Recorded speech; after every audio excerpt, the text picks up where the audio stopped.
Hey, everyone! Welcome back to Part 4, Tribes of Israel, where we're uncovering the stories behind the world's most influential people. Let's get into it. Part 3. We saw how Jacob's sons became tribes, each with a unique destiny. But the tribes didn't stay in Egypt forever. Their numbers grew, their cries rose to heaven, and God moved to fulfill his promise. In Part 4, we follow the tribes of Israel through slavery, deliverance, the wilderness, and finally, the promised land. From prosperity to slavery. At first, the Israelites thrived in Egypt under Joseph's protection. But as generations passed, a new Pharaoh arose, one who did not remember Joseph. Fearing the growing strength of Israel, Pharaoh enslaved them. For 400 years, the tribes labored under cruel masters.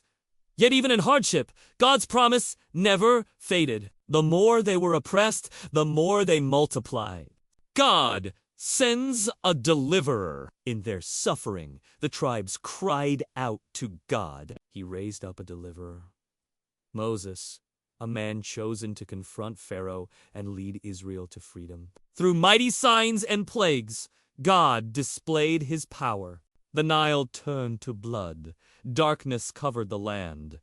And at last, the firstborn of Egypt died. Only the Israelites, protected by the blood of the Lamb at Passover, were spared. Finally, Pharaoh released them, and the tribes of Israel set out on their journey to the land God had promised.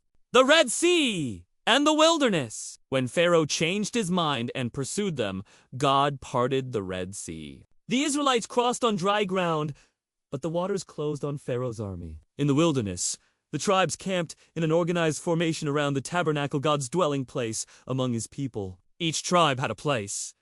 Judah to the east, Reuben to the south, Ephraim to the west, Dan to the north. At the center stood the tabernacle, with the tribe of Levi serving as priests and caretakers. God guided them by a cloud by day and fire by night, feeding them with manna from heaven and water from rocks.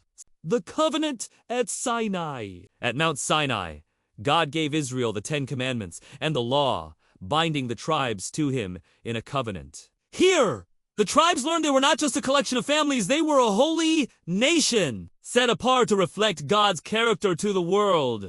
But even here, their weaknesses showed. They grumbled, doubted, and rebelled. Yet God remained faithful, shaping them for the future. The promised land divided. After 40 years in the wilderness, Joshua led the tribes across the Jordan River. The waters parted, just as they had at the Red Sea, and Israel entered Canaan, the land flowing with milk and honey. The land was divided among the tribes. Judah received the southern territory. Ephraim and Manasseh settled in the central hill country.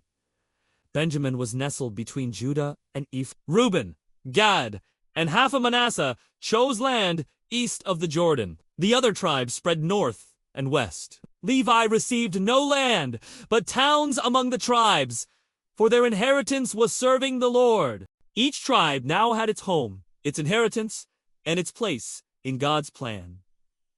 Lessons from the Exodus. The Exodus was not just a journey out of Egypt, it was the birth of a nation. From slavery to freedom, from scattered clans to an organized people. From Egypt's power to God's covenants. The 12 tribes had entered the land promised to Abraham, Isaac, and Jacob. God's word had come true. We've journeyed with the tribes from slavery in Egypt to the borders of Canaan. We've seen God's mighty acts and his unwavering faithfulness. As we move towards the land flowing with milk and honey, remember the lessons of the Exodus? In the darkest times, God's presence is a guiding light. In moments of despair, hope is renewed. And with faith in God's promises, we can overcome any obstacle. And don't forget to hit the like button and subscribe so you never miss an episode. Also, share this video with your friends and let them know about this amazing series. Thanks for watching. See you soon.